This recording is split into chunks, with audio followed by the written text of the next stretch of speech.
Hey everybody, welcome back to another week of the LFM Sprint series. This one was at Spa, as it's week 10.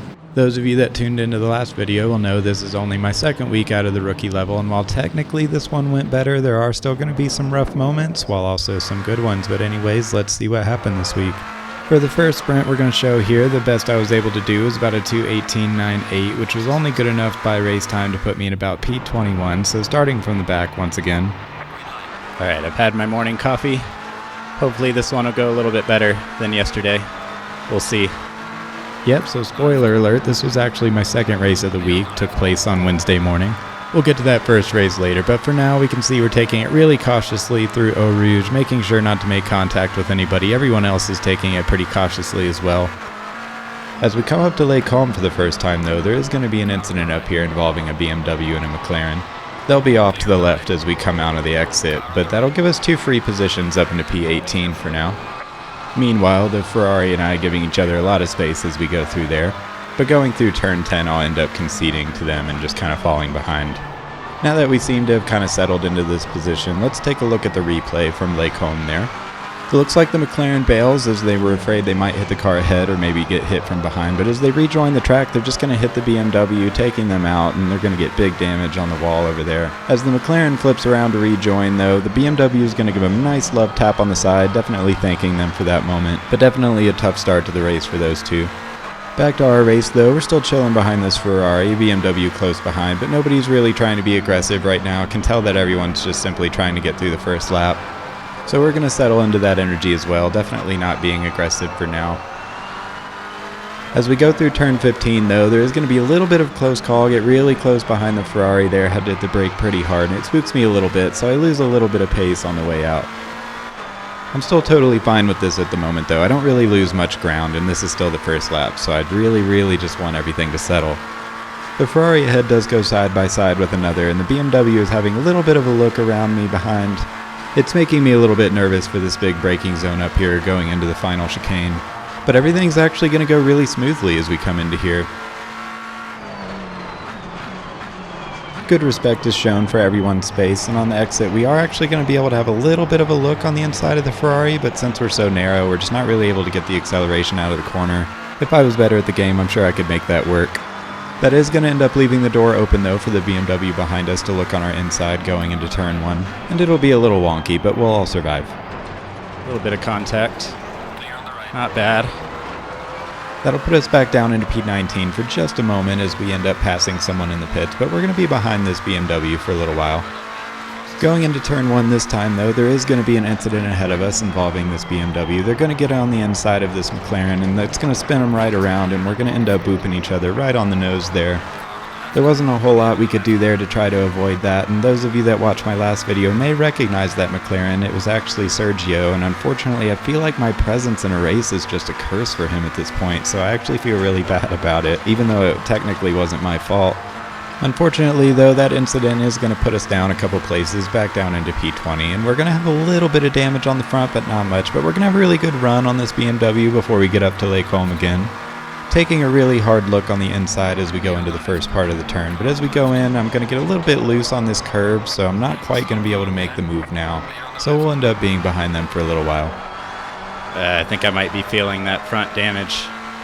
Yeah, after that incident on turn 1, I thought I might be feeling a little bit of a change in the car. When I did look back at it, I only had about 5 seconds worth of damage, so I don't think it was really affecting me at all. It was probably more in my head. Once again, we're going to just kind of be chilling behind this BMW until we get to the final chicane in this lap. We'll end up being in pretty close attention behind, and we'll get a glimpse of the other BMW with the rainbow livery there. We won't have much of a look through this chicane, but we are going to stay pretty close behind them both. As we round out this lap and start the next one, I do want to commend the awareness of the BMW ahead of me though, because as we come down into turn 1, I think I'm going to come in a little hot, and I'm not sure if there would have been contact here, but they do kind of avoid me anyway going outside. I don't go too hard on the exit because I think they probably should have just kept the position there. It was a little naughty by me to potentially take that dive bomb. I did still really want this position though, so I was going to go hard now, and as we come through Eau Rouge here, I am actually going to end up getting my first warning for track limits. I just barely end up going off, and that does give us a good run on the BMW, but the warning for track limits may kind of take away from this potential overtake. There was also this Ferrari in the middle of the straight that we had to kind of surround and go around that may have slowed the BMW down as well. But going into Lake Home, we are officially going to get the position. We brake a little bit later as they're cautious going in. After all that though, we'll be back up into P18, up behind that BMW with the rainbow livery once again. And we're going to mostly be here for a significant amount of time. There was this Audi that passed me. They were significantly faster, so I had to just kind of let them go at one point. Not a super interesting moment. But at this point, they're also going to get the pass on the BMW ahead of us, so it's going to end up being a race between the BMW and I again. Once again though, we go pretty hard through Eau Rouge, and we're going to end up getting our second track warning, so I have to be careful now. Ooh, I might have cut that. Is that going to be warning 2? Okay, I got to be careful now. Now, being in the toe of the Audi ahead, the BMW is actually going to get a bit of a run going to Lake Home. The Audi was going defensive, so they try the outside going to the first part of the chicane. It's not going to be successful though. They go pretty deep, and that's going to open the window for us to kind of come outside on the second part of the chicane and finally making the overtake on the exit.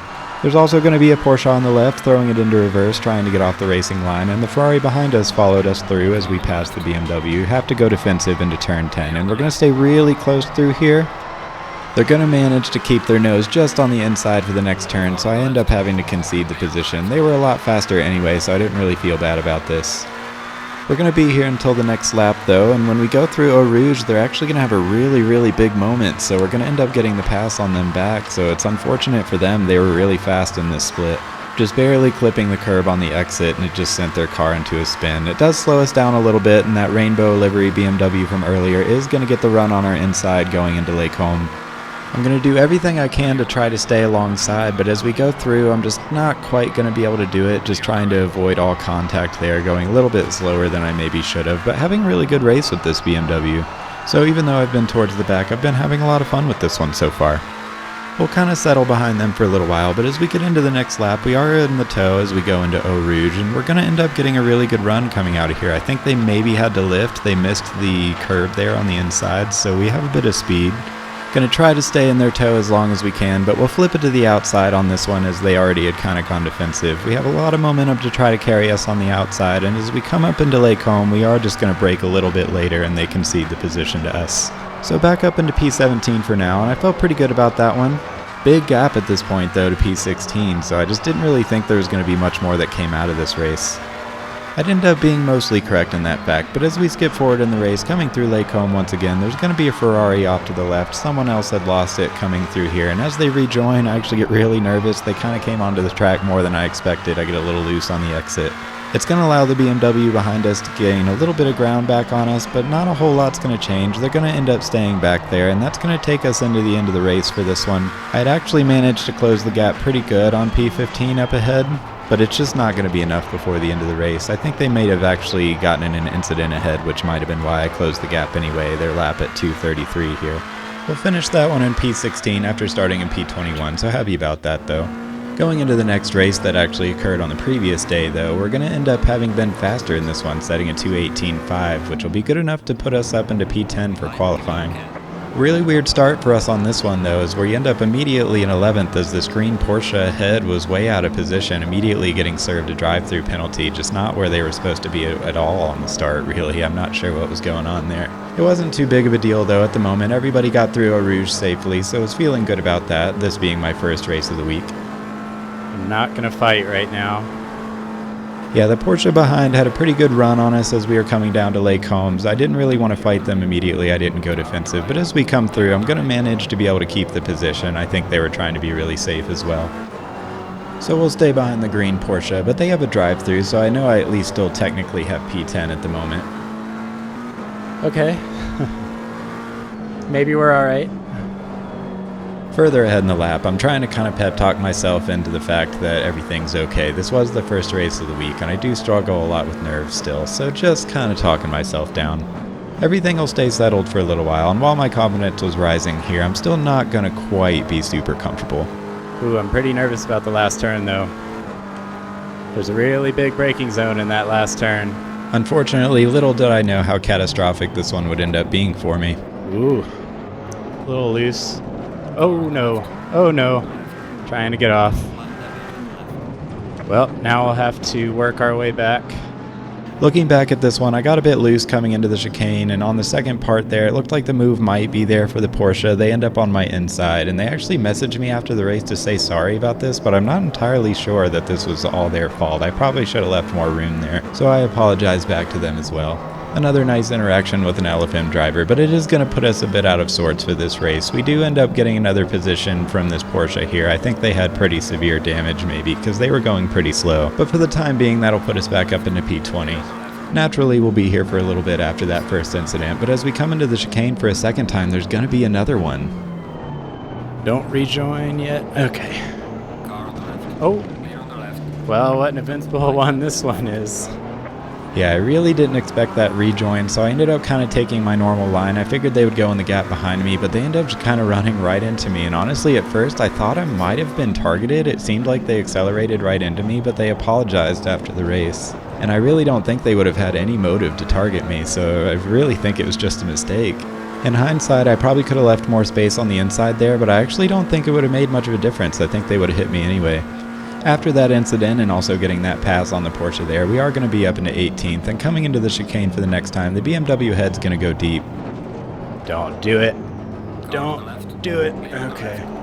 Yeah, I was really nervous there after the incident on the previous lap, so definitely left a lot more space that time. In between that and driving someone that was serving a drive-thru, we're up into P16 now, up behind this McLaren and Bentley. We are going to be able to make a move on this Bentley though as we come on the exit at Lake Home, putting us up into P15 for the time being as we now pursue this McLaren ahead. This does end up leading to a pretty good three-way battle for a little while, as I was definitely faster than both these guys as far as lap time go, but I was having a hard time trying to find my way around this McLaren cleanly. Honestly, it's probably technically a skill issue. You know, I haven't had a ton of experience with how to pass people on track, and honestly, like when I'm in the practice servers for LFM, sometimes I almost want to message people and see if they just want to kind of practice overtaking each other for a little while. But I also don't want to be annoying and end up popping the chat message box up on everyone as they're trying to set their fastest lap times. Maybe that's a bit of a silly statement, but for the time being, we are definitely actively in a battle here. There's going to be that Bentley staying close behind and the McLaren ahead. As we come through campus and up towards turn 15, I am going to be able to have a look on their inside on the exit, but I'm just not really going to have the momentum to carry it through on the inside. I had to hit the brake pretty decently to avoid hitting them. I'm going to continue to look, but I back off because I feel like the door is closed. They end up going a bit wide on the exit, and I do have a bit more speed, but I probably should have fell behind them to get a bit more toe early. After doing so for a moment, I do kind of go to their outside. I just kind of wanted to be able to see where I was going, and into this turn I am going to miss the apex and go a little wide, so I have to lift in order to come through. I do already have one warning for track limits in this race. Coming into the final chicane, the McLaren ahead is going to go a bit deep, so we're going to have a look on the inside, but the Bentley behind is going to have another look on our inside as well, so we're going to end up 3 wide for a split second, and on the exit I am going to have the inside of both of them, but I just don't carry the speed, so I end up losing the position to the Bentley there, following both of them into turn 1 on the next lap. As they're side by side going in, we're all going to take it a little bit slow going in, and the McLaren's going to go pretty wide again. We're going to have another look on the inside and just yet again just not carrying the speed on the way out. This is going to lead to what I would say is probably the most tragic part of the race for me. They're going to have the run before we get up to Eau Rouge, and they're going to get a little bit squeezed on the wall, and we're going to clip their back end, and they're just going to end up spinning a little bit in front of us into the wall. I had no space on the wall. What a disaster, though. This will cause us to lose a lot of momentum, and we will have a Ferrari pass us on our outside. Looking back at this one, I felt really bad because they did have the run on me, and it's not like I could have gone side by side going into Eau Rouge. It's too fast. I felt like I was pinned against the wall, but I did have like a few inches of space, and I'm just not really aware of that space around the car. While I was looking at it after the race, the other driver did actually message me apologizing, but I just really thought this one was probably my fault. I just don't think I should have been there. I feel like the stewards probably would have looked less kindly on that one for me. This race definitely shook me up a little bit this week, but I feel like the best way to learn is honestly going to be to just keep trying and just trying to avoid incidents like that in the future. After a little while, we are going to catch back up to the Bentley, and they're going to indicate to their left. They want to let me go by. I probably accidentally put the fear of God into them after our battles earlier in the race. So while I do get a pass here, I still really wasn't feeling good about the whole thing. That will put us back into 14th for the time being, though, as we come into the final minutes of the race. By the time we do get to the last lap, we've caught up to a car ahead and also passed a few cars that had to go into the pits either for drive-thrus or incidents. I was happy to have caught up and be in this battle, but after everything that happened earlier in the race, I was a little bit in my head. We are going to go ahead and fight it a good bit. I'm on the outside going through turn 15 here, trying the best I can to still lead the space. They go defensive into the next corner and kind of park it on the apex. That does slow us down and put us right behind them. I'm going to stay in their toe for a little while here. Coming up into turns 17 and 18, I am going to have a little bit of a look on their inside here, but I don't have the speed to make the pass right now, so we just end up staying behind. In fact, as we come up to turn 18, I am going to miss the apex and I have to lift right here. At that moment, I realized there wasn't going to be a battle to be had coming into the final chicane, so I do just kind of back off and take it easy, taking the P11 for this race. So a net loss of only one position on the day, but I just didn't really feel great about that one. That was rough. God, that was rough. That did not feel good, everybody. Yeah, 3 incidents in that race, and honestly, I think there's a strong argument that any of those 3 could have actually been my fault. I'll continue to look back and try to learn from them best I can. But for now, continuing to try to pursue this sprint series as we come into the holiday season. Gonna be doing my best to still make sure I compete in at least one race each week through the end of the year. Either way, if you enjoyed the video, feel free to like, subscribe, hit that notification bell. Always trying to put out more. But until then, we'll see you next time.